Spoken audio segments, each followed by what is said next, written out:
Untuk menghibur diri supaya saya senang, supaya jemaat juga senang, saya berkata, tenang Bapak Ibu, kita bersyukur. Firman Tuhan berkata 2-3 orang berkumpul, aku hadir di situ. Iya, Tuhan hadir, 1-2 orang hadir. 2 hadir, 3 hadir, 1 pun hadir. Hadir dong Panta.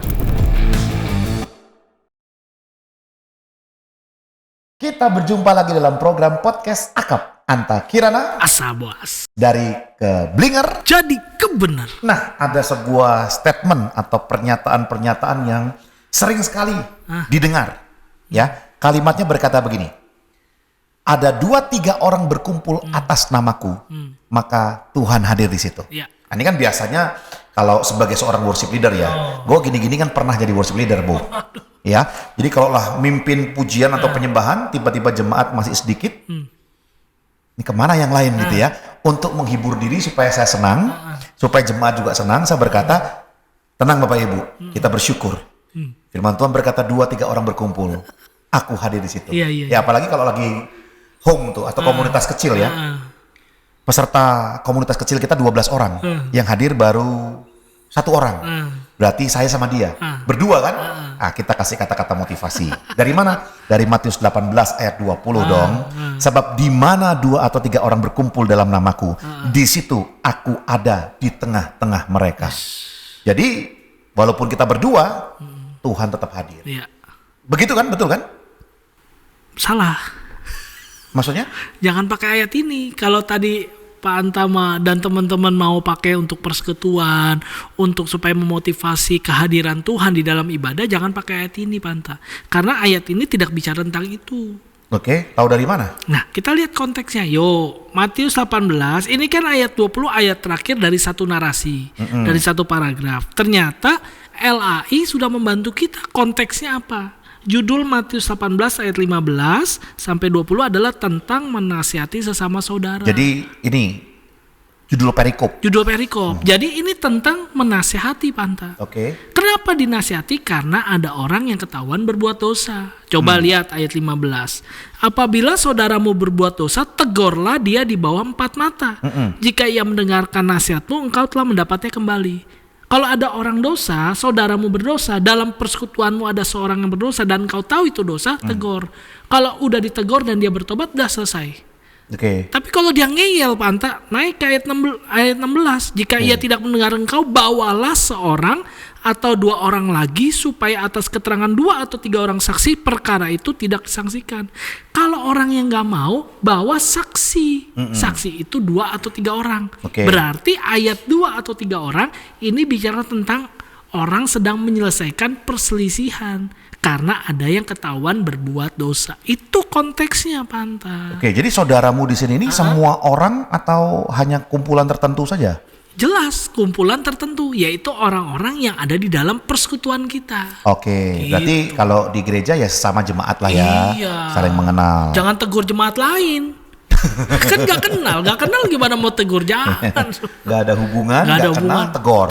Ya. Waduh. Oke, jadi perikop ini adalah tentang menasehati sesama saudara Betul? yang kita kenal. Iya dong. Oke, terus kenapa ya kok ada ayat 20 yang selama ini sering dipakai untuk justru memberikan semangat supaya jangan khawatir, 2-3 orang berkumpul, aku ada di situ. Jadi apa kaitannya dengan ayat 20 ini? Nah, ayat 20 ini sedang bicara bahwa 2-3 orang yang tadi dipanggil jadi saksi itu yang akan meneguhkan.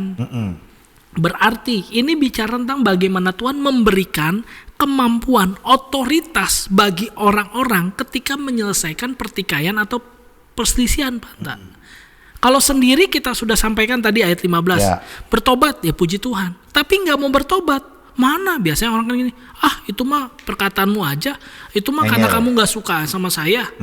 Nah, orang yang kayak gitu, kita bawa saksi 2-3 orang. 2-3 orang mengatakan benar kamu salah, maka Tuhan kasih approval terhadap keputusan 2-3 orang itu. Coba lihat ayatnya yang ke-17, 18. Jika ia tidak mau mendengarkan mereka, udah dibawa saksi 2-3 orang gak mau, sampaikanlah soalnya kepada jemaat. Dan jika ia tidak mau juga mendengarkan jemaat, bahkan ini lebih dari 2-3 orang kan jemaat nih. Banyak. Pandanglah dia sebagai seorang yang tidak mengenal Allah atau seorang pungut cukai. Pandang dia sebagai orang yang gak kenal Allah. Berarti ada konsekuensi kan, ada punishment yang diberikan. Ayat 18, aku berkata kepadamu, sesungguhnya apa yang kamu ikat di dunia ini akan terikat di sorga, dan apa yang kamu lepaskan di dunia ini akan terlepas di sorga. Ayat 19, dan lagi aku berkata padamu, jika 2 orang daripadamu di dunia ini sepakat meminta apapun juga, permintaan mereka itu akan dikabulkan oleh Bapakku yang di sorga. Otoritas di ayat 18 dan 19, itulah yang dimaksud dengan kehadiran Allah di dalam ayat 20. Oke. Gitu. Jadi sebenarnya ayat ini itu konteksnya tentang pendisiplinan ya di gereja ya. Persis, Panta. Jadi Tentang otoritas untuk mendisiplinkan orang. Oke. Jadi karena ini ada sebuah keseriusan di dalam menjalankan perintah Tuhan, hidup benar, Yes. ya, hidup kudus. Betul. Maka ketika ada orang-orang di saudara kita Betul. yang berdosa, yang perilaku perkataannya mungkin semrawut tidak sesuai Persis. dengan firman Tuhan, Ya, persis. maka kita sebagai saudaranya harus wajib menegur. Pasti. Kalau dia nggak mau ditegur, bawa saksi. Bawa saksi. Kalau tidak mau lagi, kita bawa orang lebih banyak lagi. Betul. Oke. Dan kalau sampai dia nggak mau lagi, ya berarti memang mungkin belum bertobat, Iya. belum terima Yesus. Nah, belum. Karena orang yang terima Yesus itu pasti mau bertobat Iya ya. dong, pasti. Begitu. Makanya kita bisa bilang tuh ayat 18-19, apa yang terikat di sorga, apa yang terikat di dunia, terikat di sorga. Kalau masalah itu udah selesai di dunia ini, pasti selesai di sorga. Kira-kira gitu. Oke, jadi ayat 18, 19, 20 ini satu kesatuan Satu kesatuan. bahwa Tuhan memberikan otoritas Ya. kepada kita, Ya, saudara-saudara atau mungkin pemimpin rohani, betul. untuk memberikan teguran. Persis. Dan ketika teguran itu sudah diberikan, orang nggak bertobat atau nggak berubah, maka keputusan yang mereka ambil Tuhan approve, Itu. Tuhan setujui, Betul. Tuhan ikut hadir walaupun secara fisik tidak ada di situ. Iya. Oke. Betul. Jadi kita ini sebenarnya 2 sisi nih, Pantat. Sisi yang pertama adalah orang yang berdosa, tapi sisi yang kedua adalah orang yang menegur. Orang yang berdosa, kalau engkau sudah ditegur oleh satu orang saudaramu yang berarti itu adalah orang benar, orang yang hidupnya di dalam takut akan Tuhan, cepat-cepat bertobat, jangan ngeyel. Ya. Tapi yang kedua, kalau buat kita yang menegur, ketika melihat ada saudara kita yang berdosa, satu orang teguran kita tidak mempan, bawa saksi. Saksi juga tidak mempan, bawa ke jemaat. Jemaat tidak mempan, disiplin. Nah, engkau diberikan otoritas oleh Tuhan untuk melakukan pendisiplinan. Oke. Gitu, Panta. Jadi ayatnya bukan tentang ibadah ini. Ini tentang pendisiplinan. Tentang pemberian otoritas kepada orang saat menegur orang yang berdosa. Oke. Ya. Jadi ini sebenarnya ayat 20 bukan ayat pegangan pengkhotbah, worship leader atau pemimpin lainnya ketika jemaatnya sepi ya, bukan dong. itu ya. Karena kan Tuhan hadir, 1-2 orang hadir. 2 hadir, 3 hadir, 1 pun hadir. Hadir dong, Panta. Lah, Tuhan di mana, Panta? Ya, itu Tuhan. Ada hadiratnya ya. Hadiratnya ada di mana-mana. Bahkan waktu kita percaya menerima Yesus sebagai Tuhan, dalam hati kita dia bertata. Paulus berkata, hidupku bukan aku lagi, tapi Kristus di dalamku. Mungkin nggak Tuhan nggak hadir? Ya pasti hadir. Pasti. Lalu kalau Tuhan hadir di dalam diri saya, 1 orang pun Tuhan hadir, 100 Tuhan hadir, lalu kenapa harus ditulis 2 dan 3 ya? Nah itu berarti kan ayatnya tidak pada konteksnya. Kenapa kita memaksakan bukan ayat untuk ibadah, kita paksakan konteksnya untuk ibadah. Itu yang kebelinger. Oke, baik, berarti Bapak Ibu teman-teman bahwa ayat 2-3 orang berkumpul Tuhan hadir itu kebelingernya kalau dipakai buat ibadah, buat persekutuan, buat kumpul-kumpul orang Kristen yang jumlahnya masih sedikit, lalu kita gunakan ayat ini, itu keblinger. Ya, karena kebenarnya adalah ayat ini ternyata untuk menegaskan di dalam konteks disiplin gereja, ya, Tuhan itu ada bersama-sama memutuskan ketika ada orang-orang percaya memberikan nasihat atau teguran kepada orang-orang yang sedang berdosa. Persis. Dan ketika orang yang memberikan teguran itu mengambil keputusan secara kolektif ya, karena ini ditegur nggak pernah mau, ya, maka Tuhan juga setuju dengan keputusan itu. Ya, oke. Ini yang kita bahas di episode lalu tentang surat tugas, Panta. Nanti kalau yang belum nonton episode lalu harus nonton nih, Panta. Ya. Episode lalu kita bahas tentang surat tugas. Ada surat tugas, Tuhan berikan otoritas, yaitu ini salah satunya. Bagaimana kita bisa menyelesaikan perselisihan. Oke. Makanya saya jadi ingat ya bahwa Allah itu kasih. Iya dong. Bukan kasih itu Allah. Iya, Kalau kasih itu Allah, maka lihatnya kayaknya serem ya. Iya. Kayaknya kok aduh, Benar. kok kejam. Benar. Ya, sehingga semua hal yang dianggap manusia baik itu adalah Allah. Enggak. Allah adalah kasih.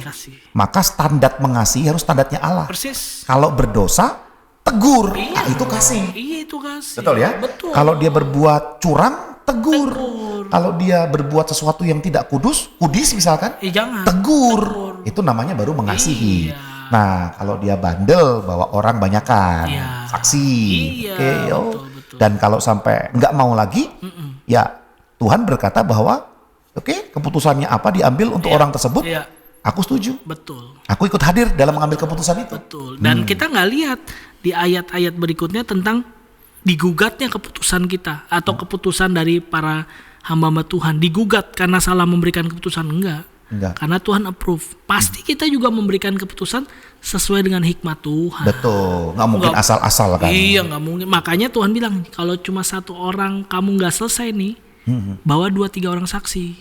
Iya kan, kecuali udah sekongkol tuh 2-3 saksinya untuk menjatuhkan. Tapi kan nggak ada ayatnya nggak bicara gitu. Jadi ini lebih ke arah yang fundamental, betul-betul kebenaran ya. Betul. Yang kelihatan, yang ketahuan, yang betul-betul ini perintah-perintah Tuhan. Ya. Bukan sesuatu yang ngambang-ngambang gitu ya, yang nggak jelas. Iya. Ya, kamu saya tegur karena apa? Karena bisnis kamu salah, bukan itu. Bukan. Ya, bisnis salah atau benar kan suka-suka dia.